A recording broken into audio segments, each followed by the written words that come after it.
আসসালামু আলাইকুম। আজকে আমরা দেখছি রেস্টুরেন্ট স্টাইলে চিকেন তান্দুরি রেসিপি। সো চলুন রেসিপিটি দেখে নেওয়া যাক। তান্দুরি বানানোর জন্য এখানে নিয়ে নিয়েছি 500 গ্রামের মতো চিকেন। এগুলোকে আমি আমার সাইজ মতো টুকরো করে নিয়েছি, আপনারা আপনাদের সাইজ মতো টুকরো করে নেবেন।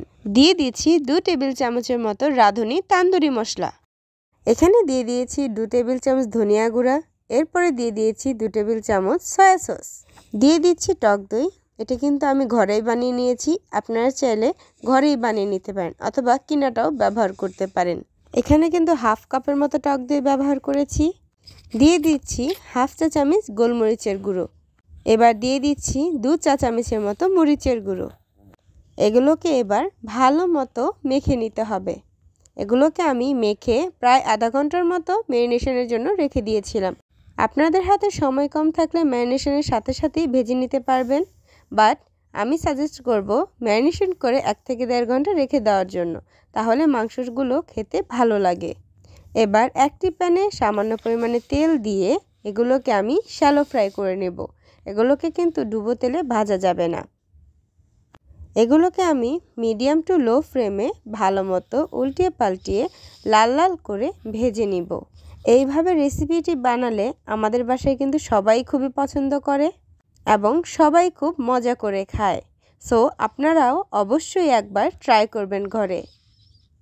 এই তো আমার সবগুলো চিকেন দেওয়া হয়ে গিয়েছে। এবার এগুলোকে ভালো মতো ভাজার জন্য অপেক্ষা করব। দেখতেই পাচ্ছেন কীরকম কালার করে ভেজে নিয়েছি। এবার এগুলোকে উঠিয়ে নিব।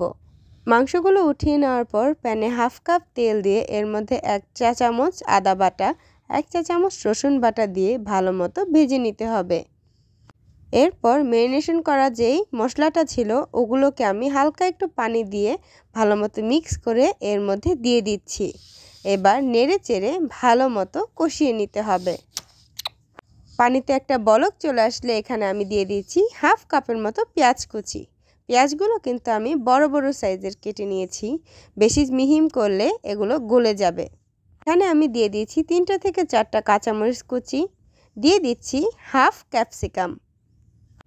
এবার এগুলোকেও আমি একই সাথে হালকা একটু কষিয়ে নিচ্ছি। এবার এর মধ্যে চিকেনগুলো দিয়ে ভালো মতো আবারও একটু কষিয়ে নিব। ভালো মতো নেড়েচেড়ে কষানো হয়ে গেলে, এই তো ভালো মতো মিশানো হয়ে গেলে এখানে আমি 2 টেবিল চামচ টমেটো সস দিয়ে দিচ্ছি। এরপর এগুলোকে আমি আবার একটু নেড়েচেড়ে ভালো মতো মিশিয়ে নিচ্ছি। ভালো মতো মিশানো হয়ে গেলে এর মধ্যে আমি 1 কাপের মতো পানি দিয়ে দিচ্ছি। পানিটা দিয়ে ভালো মতো আবারও নেড়েচেড়ে মিশিয়ে নিয়ে এগুলোকে আমি বলক আসা পর্যন্ত ওয়েট করব।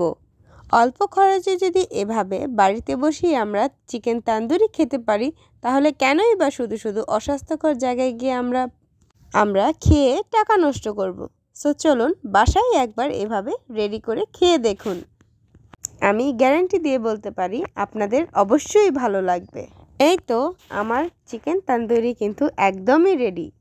So thanks for watching.